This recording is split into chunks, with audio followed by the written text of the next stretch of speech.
فرزند زہرا یہ حالات برے ہیں۔ کاشانۂ بصیرت ایک ایسا مکمل یوٹیوب چینل جس پر محروم بصارت کے لیے بالخصوص اور تمام افراد کے لیے بالعموم سینکڑوں کی تعداد میں اسلامی کتب دستیاب ہیں۔ لہذا گزارش ہے کہ آپ اپنی ذمہ داری نبھاتے ہوئے کاشانۂ بصیرت کو سبسکرائب کرنے کے ساتھ ساتھ بیل آئیکن کو پریس کیجیے تاکہ آپ علم کے حصول کے ساتھ ساتھ مذہب اہل بیت کی اشاعت میں بھی اہم کردار ادا کرتے رہیں۔ کاشانۂ بصیرت، کاشانۂ بصیرت، کاشانۂ بصیرت۔ فرزند زہرا یہ حالات برے ہیں۔ السلام علیکم ورحمۃ اللہ وبرکاتہ۔ سامعین، آپ سماعت فرما رہے ہیں لہو کی موجیں۔ مؤلف ہیں محمد علی سید صاحب۔ آج ہم آپ کے سامنے اس کی 8ویں ریکارڈنگ پیش کر رہے ہیں۔ صفحہ نمبر 207، باب شروع ہو رہا ہے 12واں اور عنوان ہے معصوم قیدی۔ اللہ پر یقین اور اس کی مرضی پر راضی رہنے والے یہ قیدی انہیں فرشتوں سے بھی زیادہ معصوم لگتے تھے۔ وہ سوچتے کہ ایسی صفات تو اللہ کے نبیوں پیغمبروں ہی میں پائی جاتی ہیں۔ یہ عام انسان ہوتے تو ساری زندگی اللہ سے شکوے کر کے گزار دیتے۔ کوفے میں اسیران کربلا کو ایک بے سایہ قید خانے میں قید کیا گیا تھا، جہاں دن بھر چلچلاتی دھوپ ہوتی اور رات بھر آسمان سے شبنم کے آنسو گرا کرتے۔ قیدیوں کو کھانے پینے کے لیے اتنا ہی دیا جاتا تھا کہ ان کی سانسیں چلتی رہیں۔ اسی قید خانے کے قریب ہی وہ جگہ تھی جہاں 20-25 سال پہلے جناب زینب بنت علی نے اپنے والد کے دور خلافت کے زمانے میں کوفے کی عورتوں کو قرآن اور سنت کی تعلیم دینے کے لیے ایک درسگاہ قائم کی تھی۔ کبھی وہ اسی شہر میں انتہائی عزت و احترام کے ساتھ رہا کرتی تھیں اور آج اسی شہر کے ایک قید خانے میں قید تھی، اور لوگ ان کے گھرانے سے اپنی عقیدت و محبت کو چھپانے پر مجبور تھے۔ ان تمام مشکلات، مسائل اور مصائب کے باوجود شام غریبہ سے اب تک کوئی رات ایسی نہیں گزری تھی کہ جناب زینب نے نماز شب ادا نہ کی ہو۔ عاشور کی رات امام حسین نے اپنی بہن کو وصیت کی تھی، بہن نماز شب میں مجھے نہ بھولنا۔ رات کے آخری پہر جناب زینب تیمم کر کے نماز شب ادا کرتی، اپنے مظلوم بھائی کو یاد کر کے زار و قطار آنسو بہاتی اور بارگاہ الہی میں فریاد کرتی۔ امام سجاد قید خانے کے الگ کونے میں عبادت میں مصروف رہتے۔ کبھی وہ اپنے بابا کو یاد کرتے، کبھی اپنے چھوٹے بھائیوں کو۔ ایک ایک فرد کا چہرہ ان کی آنکھوں کے سامنے گھومتا تو ان کا دل پھٹنے لگتا۔ وہ اپنی چیخوں کو بمشکل روکتے اور قریب سوئی ہوئی بہن کے معصوم چہرے پر نظر ڈالتے۔ چاند کی روشنی میں جناب سکینہ کے رخساروں پر آنسوؤں کی لکیریں چمکتی ہوئی دکھائی دیتی تھیں۔ امام زین العابدین اپنے غموں اور تکلیفوں کو برداشت کرتے اور اللہ رب العالمین کی بارگاہ میں سجدہ شکر ادا کرتے کہ اس نے اپنے فضل و کرم سے انہیں ایک سخت امتحان کے لیے منتخب کیا، غموں کو برداشت کرنے کی بے پناہ طاقت بھی عطا فرمائی۔ نماز شفا کے بعد امام زین العابدین دعا کے لیے ہاتھ بلند کرتے اور مناجات کرتے۔ اے میرے معبود، رات کے ان حصوں میں تجھے پکارنے والے تجھے پکار رہے ہیں، اور تیری بارگاہ کی طرف بڑھنے والوں نے تیری بارگاہ کا قصد کیا ہے۔ یہ سب تیرے فضل و کرم کے امیدوار ہیں، یہ تجھ سے نیکیوں کے لیے دعائیں کر رہے ہیں۔ رات کے ان لمحوں میں تیری طرف سے لطف و کرم، انعامات، عطائیں اور بخششیں ہیں جنہیں تو اپنے بندوں میں سے جسے چاہتا ہے عطا کرتا ہے، اور جن بندوں پر تیری نظر عنایت نہ ہو انہیں عطا نہیں کرتا۔ اور یہ میں ہوں تیرا ایک بندہ حقیر جو تجھ سے تیرے فضل و کرم کا سوال کر رہا ہوں۔ تو اے میرے مالک، اگر آج کی رات تو اپنے مخلوق میں سے کسی پر فضل و کرم فرمائے اور اس پر اپنے انعام و اکرام کی بارشیں برسا دے تو رحمتیں اور برکتیں نازل فرما محمد اور ان کے پاک و پاکیزہ اولاد پر جو نیک ہیں اور صاحبان فضیلت ہیں، اور مجھ پر بھی اپنا احسان فرما۔ درود و سلام حضرت محمد مصطفیٰ صلی اللہ علیہ وآلہ وسلم پر بھی اور ان کی پاک اور پاکیزہ آل پر، جن سے اللہ نے رجس اور ناپاکی کو دور کر کے انہیں حق طہارت تک پاک و پاکیزہ رکھا۔ بے شک اللہ ہی لائق حمد اور صاحب بزرگی ہے۔ اے اللہ رب العالمین، میں نے تیرے حکم کے مطابق تجھ سے دعا کی ہے، اب تو اسے قبول فرما کہ تو نے دعا قبول کرنے کا وعدہ کیا ہے، اور مجھے یقین کامل ہے کہ تو اپنے وعدے کو وفا کرنے والا ہے۔ اللہ کی حمد و ثنا کی یہ آوازیں رات کے سناٹے میں ہوا کے جھونکوں کے ساتھ قید خانے کے ارد گرد بنے ہوئے مکانوں تک جاتی تو اونگتے ہوئے لوگ اٹھ کر بیٹھ جاتے، عورتیں سروں کو ڈھانپ کر رونے لگتی، نوجوان بے قراری سے کروٹیں بدلنے لگتے، ایسے قیدی جنہوں نے کہاں دیکھے تھے، جو مصائب و مشکلات کے اس آخری درجے میں بھی اپنی راتیں اللہ کی حمد و ثنا اور شکر کے سجدوں میں گزارتے ہوں۔ صبر، برداشت، اپنے مالک اللہ رب العالمین کی ذات پر یقین اور اس کی مرضی پر راضی رہنے والے یہ قیدی انہیں فرشتوں سے بھی زیادہ معصوم لگنے لگے تھے۔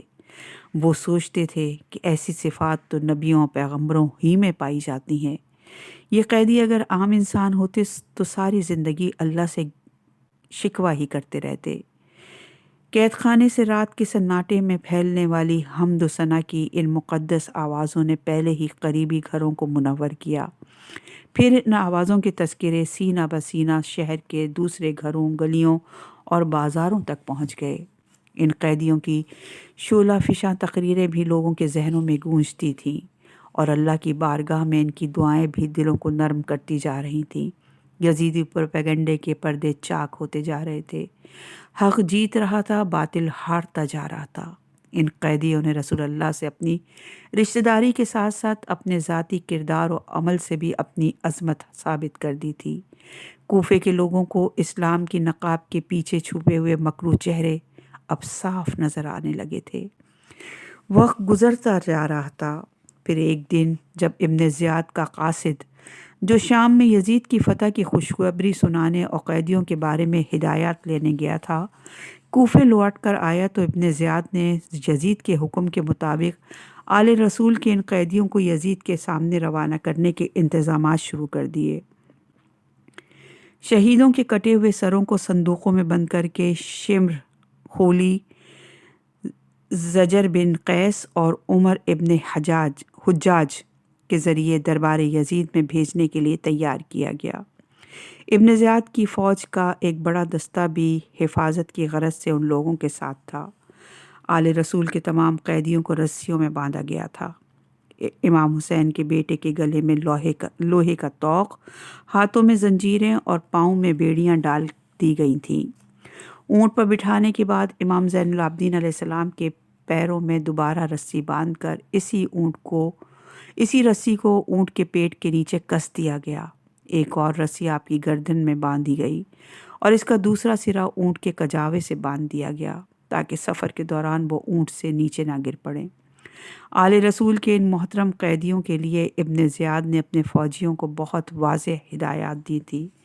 اس نے کہا تھا کہ قیدیوں کو کھانے پینے کے لیے اتنا ہی دیا جائے کہ یہ زندہ رہ سکیں۔ سواریوں کے تھکنے کی وجہ سے کسی جگہ ٹھہرنا ہو اور دن کا وقت ہو تو ان تمام قیدیوں کو دھوپ میں بٹھایا جائے۔ جہاں تک ممکن ہو انہیں بھوکا پیاسا رکھا جائے۔ جس شہر کے قریب سے گزریں وہاں لوگوں کو جمع کر کے قیدیوں اور سروں کی نمائش ضرور کی جائے۔ اس سلسلے میں ابن زیاد نے حکم دیا تھا کہ کسی شہر میں داخلے سے کئی میل پہلے قیدیوں کو اونٹوں سے اتار کے شہر کے اندر پیدل لے جایا جائے۔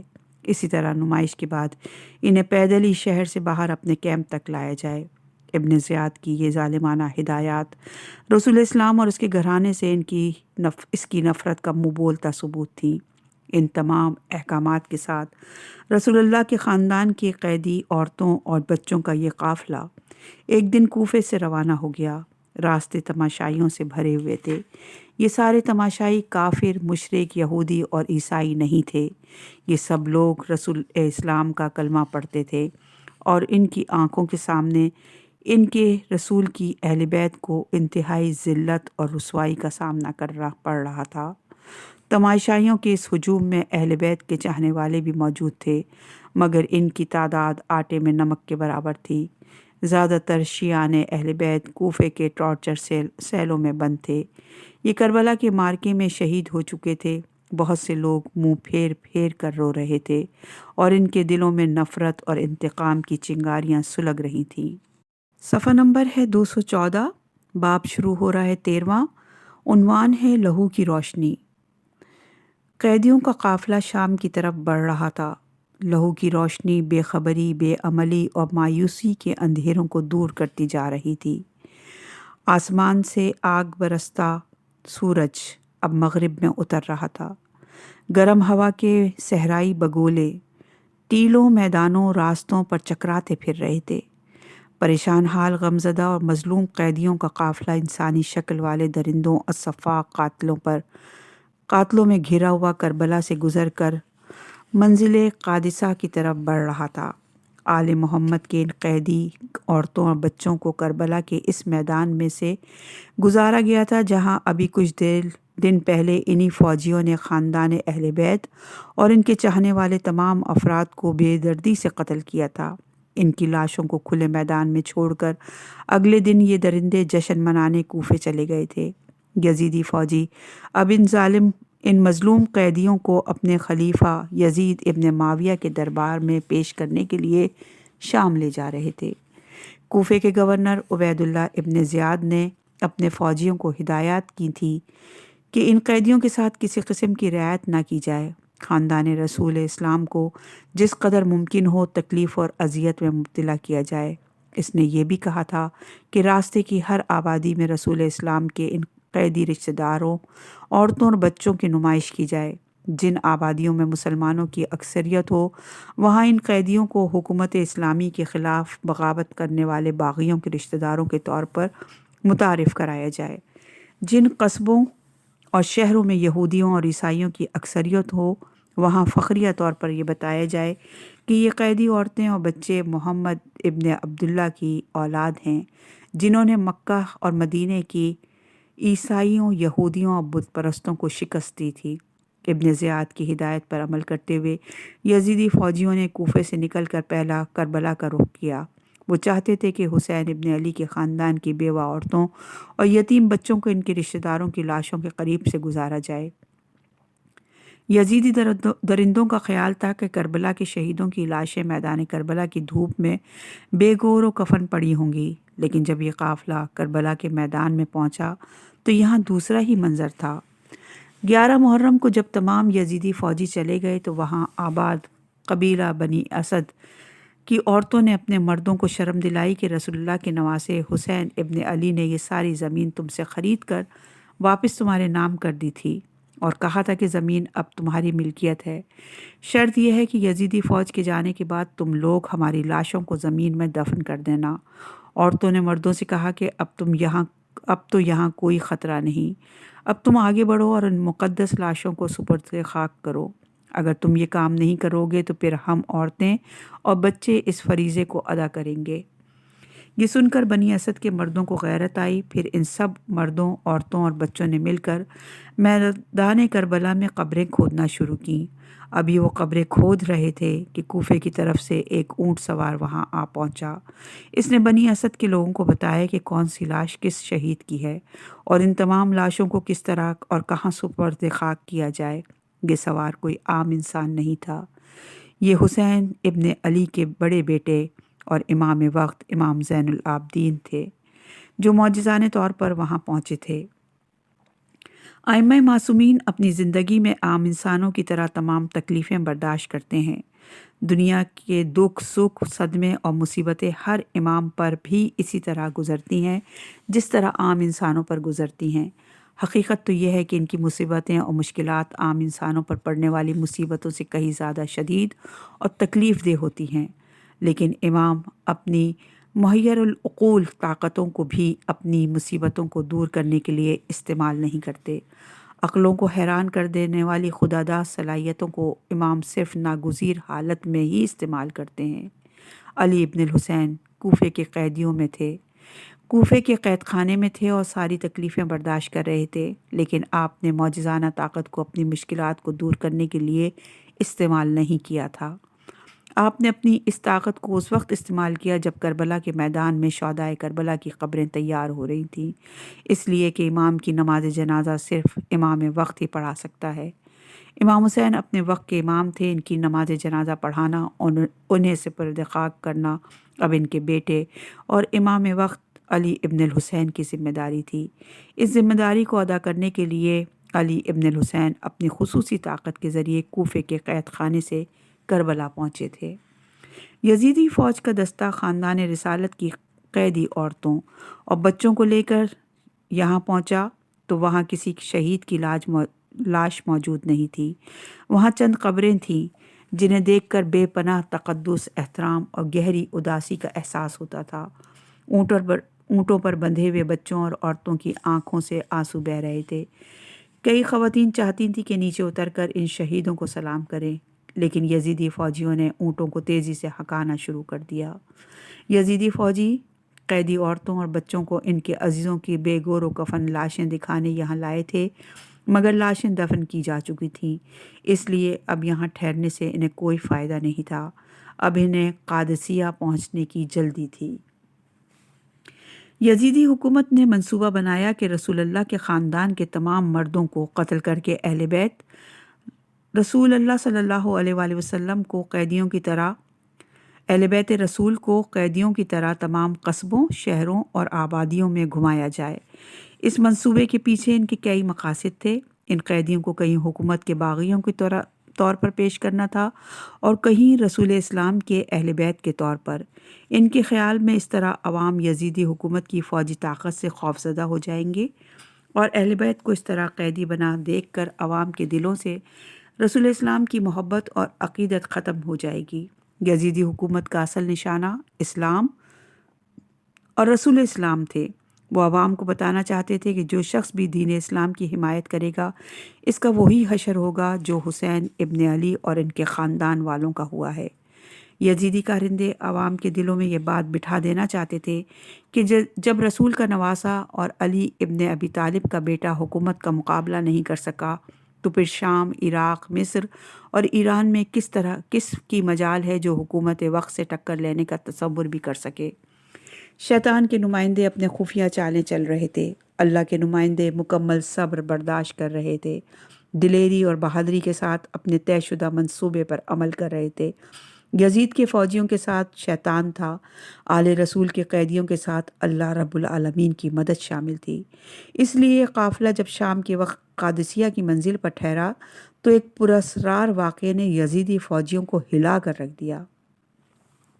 یہاں قیدیوں کو ایک طرف بٹھا کر یزیدی فوجی ایک دیوار کے قریب بیٹھے کھانے پینے اور قہقہے لگانے میں مصروف تھے کہ اچانک پتھریلی دیوار پھٹی اور اس میں سے ایک لمبا چوڑا انسانی ہاتھ برآمد ہوا۔ اس ہاتھ پر کچھ لکھا ہوا تھا۔ یہ عجیب منظر دیکھ کر یزیدی فوجی اچھل پڑے اور وہاں سے ہٹ گئے۔ کچھ دیر بعد چند سپاہی ہمت کر کے آہستہ آہستہ آگے بڑھے تاکہ اس عبارت کو پڑھ لیں۔ ہاتھ اپنی جگہ ساکت تھا۔ سپاہیوں نے عبارت کو آواز بلند پڑھنا شروع کیا۔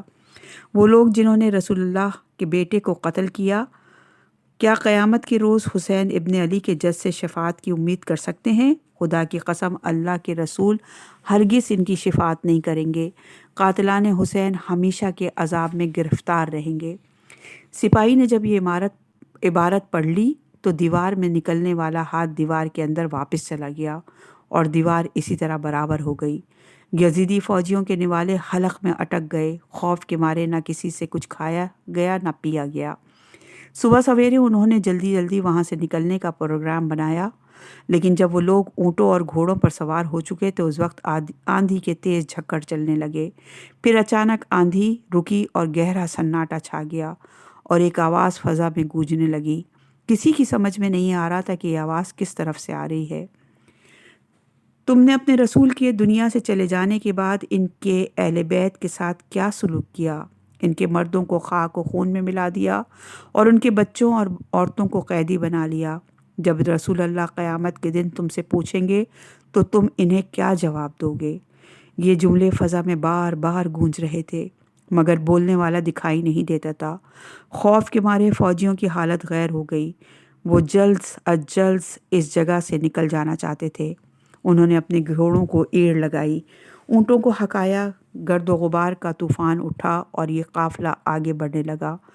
ان کی اگلی منزل تکریت نامی عراقی شہر تھا۔ انہیں جساسا نامی چھوٹی سی آبادی سے گزر کر تکریت پہنچنا تھا۔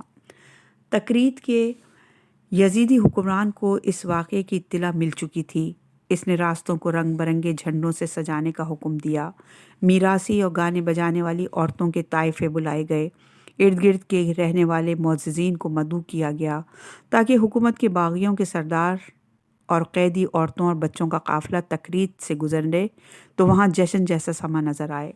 علاقے کے مسلمان اصل صورتحال سے بے خبر تھے، لیکن تکریت کے رہنے والے نصرانیوں کو کسی طرح یہ معلوم ہو چکا تھا کہ یہاں آنے والے قیدی اللہ کے آخری رسول حضرت محمد مصطفیٰ صلی اللہ علیہ وآلہ وسلم کی اولاد ہیں، اور جن لوگوں کو حکومت کی طرف سے باغی قرار دیا جا رہا ہے وہ باغی نہیں بلکہ دین اسلام کے سچے جانثار اور مسلمانوں کے رسول کی اولاد ہیں۔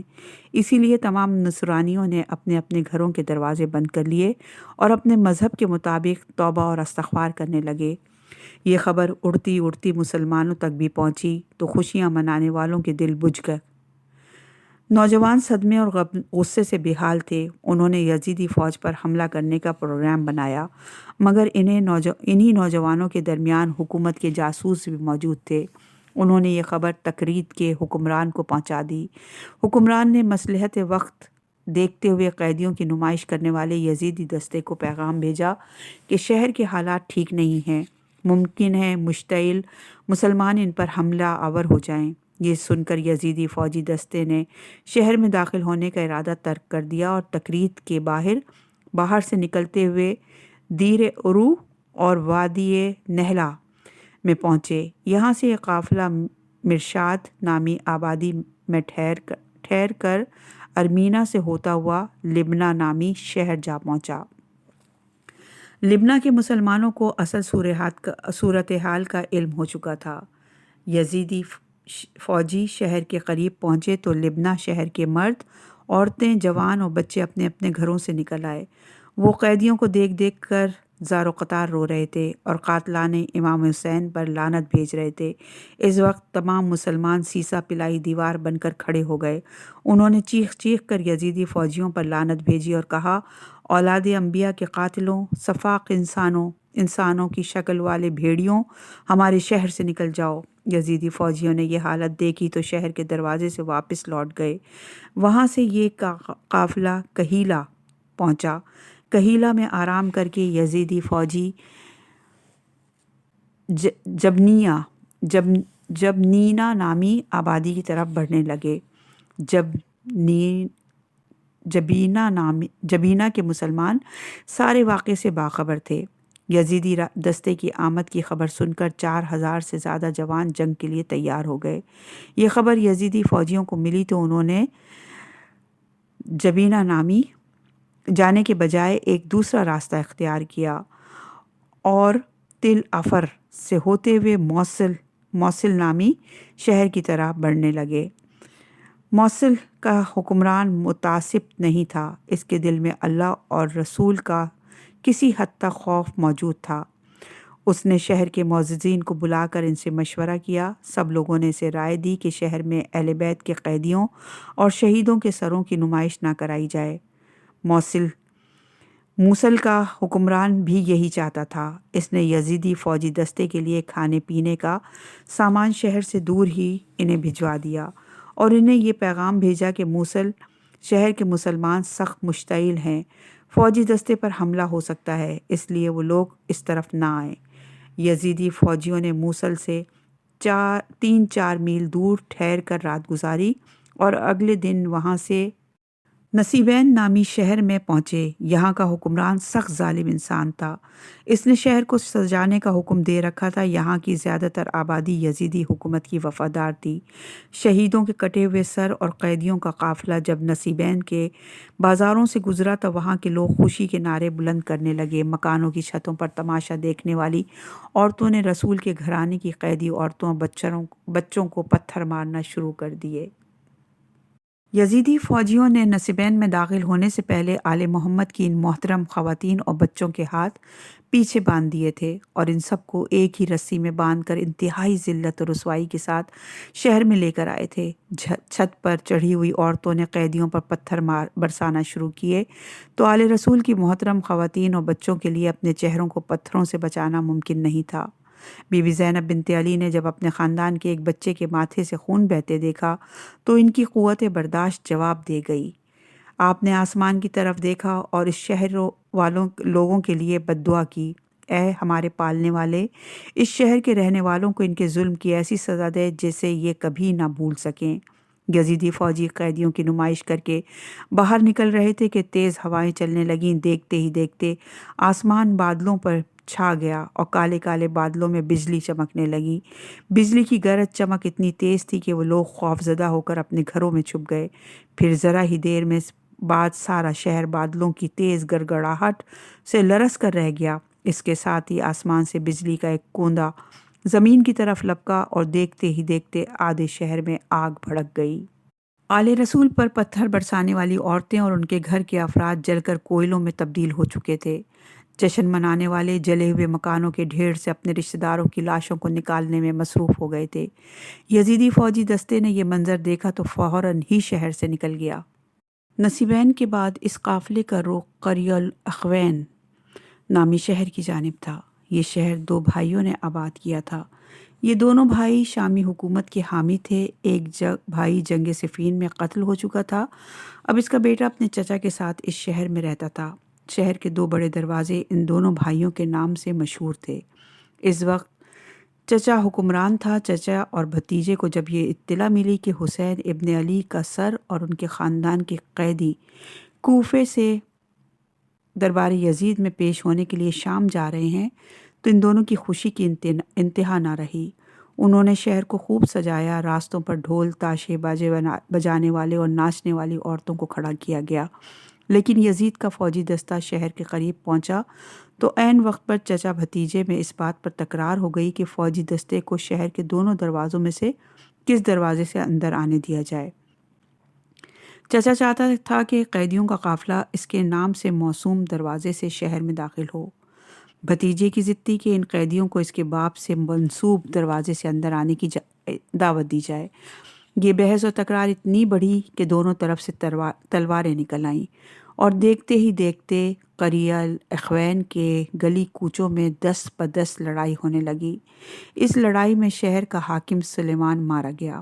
یزیدی لشکر کو شہر میں اس بد امنی کی اطلاع ملی تو وہ شہر میں داخل ہوئے بغیر باہر دوسری طرف نکل گیا۔ اس کے بعد یہ قافلہ عامہ _ نامی منزل پر ٹھہرا۔ وہاں سے عین الورد، پھر میاں فرقین اور پھر دوغان اور پھر راس العین سے گزرتا ہوا حلب نامی شہر پہنچا۔ یہاں ٹھہر کر قافلے نے معمورہ کی طرف سفر شروع کیا۔ معمورہ ایک پہاڑ کے دامن میں آباد تھا۔ یہاں کے تمام باشندے یہودی تھے۔ یہاں سے یہ قافلہ سرمدین نامی آبادی میں پہنچا، لیکن سرمدین کے مسلمانوں نے شہر کے دروازے بند کر لیے اور فصیل شہر سے یزیدیوں کو پتھر مار کر وہاں سے بھاگنے پر مجبور کر دیا۔ یہاں سے یہ لوگ کنسرین پہنچے۔ یہ عیسائیوں کی آبادی تھی۔ یہاں ٹھہر کر یزیدی فوجیوں کا دستہ قیدیوں کو ساتھ لے کر حران کی طرف چل پڑا۔ اسی طرح یہ قافلہ اندرین، میرۃ النعمان اور شیزر سے ہوتا ہوا کفر تاب پہنچا۔ کفر تاب مسلمانوں کی آبادی تھی جو اسلام اور رسول اللہ صلی اللہ علیہ وآلہ وسلم سے محبت کرتے تھے۔ یہاں کے نوجوانوں نے شہر کے دروازے بند کر لیے۔ یزیدی فوج کے سرداروں نے ان جوانوں کو ڈرانا دھمکانا شروع کیا۔ یہ دیکھ کر شہر کے بزرگوں نے پرجوش نوجوانوں سے کہا، حکومت وقت سے ٹکر لینا آسان نہیں۔ یہ فوجی کوفے سے یہاں تک مختلف شہروں میں شہیدوں کے سروں اور خاندان رسالت کے قیدیوں کی نمائش کرتے آئے ہیں۔ وہاں کسی نے ان کا مقابلہ نہیں کیا تو تم لوگ کیوں اپنی جان گنوانا چاہتے ہو؟ بزرگ لوگ کسی مشکل میں گرفتار ہونے کو تیار نہیں تھے۔ وہ رسول اسلام سے محبت بھی کرتے تھے، لیکن ان کے خاندان کے قاتلوں سے جھگڑا بھی مول لینا نہیں چاہتے تھے۔ کفرتاب کے دلیر نوجوانوں بزرگوں کی مصلحت آمیز باتیں سن کر بپھر گئے۔ انہوں نے اپنے بزرگوں سے کہا، آپ لوگوں کی مصلحت پسندی نہ ہوتی تو آج یہ نوبت ہی نہ آتی۔ یزیدی فوج نے خاندان اہل بیت کے مردوں کو کربلا میں ذبح کر دیا۔ اب رسول کے گھر کی محترم خواتینوں کو شہروں میں قیدی بنا کر گھمایا جا رہا ہے، اور رسول کا کلمہ پڑھنے والے مسلمان بے غیرتی کے ساتھ یہ سارا تماشا دیکھ رہے ہیں۔ ہماری طاقت اتنی نہیں کہ حکومت کے فوجیوں سے ٹکر لے سکیں، بزرگوں نے رائے ظاہر کی۔ رسول کے نواسے حسین ابن علی کے پاس کون سے لشکر تھے؟ جب وہ اپنے مختصر سے ساتھیوں کے ساتھ حکومت وقت سے ٹکر لے سکتے ہیں تو ہماری جانیں ان کے ساتھیوں کے جانوں سے زیادہ قیمتی تو نہیں ہیں۔ ایک نوجوان نے اپنی تلوار ہوا میں لہراتے ہوئے جواب دیا، لیکن دیکھو، تمہارے گھر بار ہیں، بیوی بچے ہیں، تمہارے بعد ان کا کیا ہوگا؟ ایک بزرگ نے سمجھانا چاہا، ان کا اللہ مالک ہے، آپ ہماری مخالفت نہ کریں۔ اگر حسین ابن علی اور ان کے ساتھیوں نے دین اسلام کو بچانے کے لیے اپنا لہو بہایا ہے تو ہم بھی انہی کے راستے پر چلیں گے۔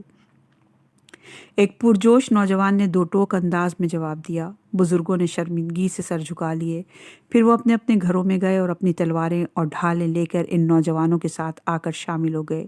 یہ دلیر باعمل مسلمان خفیہ راستوں کے ذریعے شہر سے باہر نکلے اور انہوں نے یزیدی فوج پر حملہ کر دیا۔ یزیدی فوج کی تعداد زیادہ تھی، وہ دو حصوں میں بٹ گئی، اور ایک حصہ کفرتاب کے نوجوانوں سے لڑائی میں مصروف ہو گیا اور باقی فوجی شہیدوں کے سروں اور قیدیوں کو اپنے گھیرے میں لیے وہاں سے فرار ہو گئے۔ کفرتاب کے سچے مسلمانوں کے پرجوش نعروں سے میدان لرز رہا تھا۔ جب کلثوم نے ان مسلمانوں کے جوش جذبے کو دیکھا تو ان کا دل بھر آیا۔ انہیں کربلا میں اپنے بھائی کی تنہائی اور مظلومیت یاد آ گئی۔ انہوں نے سوچا، کفرتاب کے یہ باعمل مسلمان کاش کربلا میں میرے بھائی کے ساتھ ہوتے۔ شہر سے دور ہوتے جناب کلثوم نے آسمان کی طرف دیکھا اور دعا فرمائی، اے اللہ، اس شہر کے رہنے والوں کو میٹھا پانی عطا فرما۔ اے رب کریم، اس شہر میں کبھی مہنگائی پیدا نہ ہو۔ اے میرے پالنے والے، اگر ساری دنیا ظلم اور ناانصافی سے بھر جائے تب بھی میرے مالک اس شہر کے رہنے والوں کو امن، عدل اور انصاف کے ساتھ سائے میں خوش و خرم رکھنا۔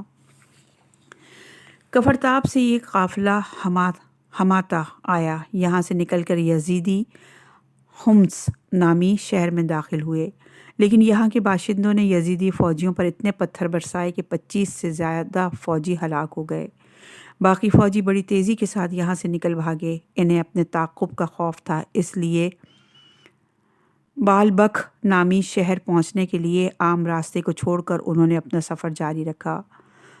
بالبک سے یہ قافلہ اسقلان کے لیے روانہ ہوا۔ اسقلان اس قافلے کی 29ویں منزل تھی۔ اس قافلے کی 39ویں منزل تھی۔ کوفے سے لے کر اسقلان تک یہ قافلہ 1000 میل سے کہیں زیادہ سفر طے کر چکا تھا۔ صحرائی راستوں کی شدید گرمی اور بھوک پیاس کی حالت میں لمبا سفر طے کرنا کربلا کے غم زدہ قیدیوں، عورتوں اور بچوں کے لیے بہت بڑی آزمائش تھی۔ سارے راستے ان کے ہاتھ بندھے رہتے۔ ہر شہر اور ہر منزل پر پہنچنے سے کئی میل پہلے ان تمام قیدیوں کو اونٹوں سے اتار کر انہیں ایک ساتھ باندھ دیا جاتا۔ علی ابن الحسین تمام راستے زنجیروں میں جکڑے رہے۔ ان کے گلے میں خاردار طوق تھا۔ ان کے پاؤں کی بیڑیاں اونٹ پر بٹھاتے وقت الگ کر دی جاتی، لیکن یہ قافلہ کسی شہر کے قریب ہونے لگتا تو امام کو اونٹ سے اتار کر ان کے پیروں میں یہ بیڑیاں دوبارہ ڈال دی جاتی۔ صبح سے شام تک لوہے کی زنجیریں، بیڑیاں اور طوق تیز دھوپ سے انگارے کی طرح جلنے لگتے اور امام کے جسم مبارک کو جھلساتے رہتے۔ اسقلان کا حاکم یعقوب اسقلانی تھا۔ یہ شخص کربلا میں بھی یزیدی فوج میں شامل تھا۔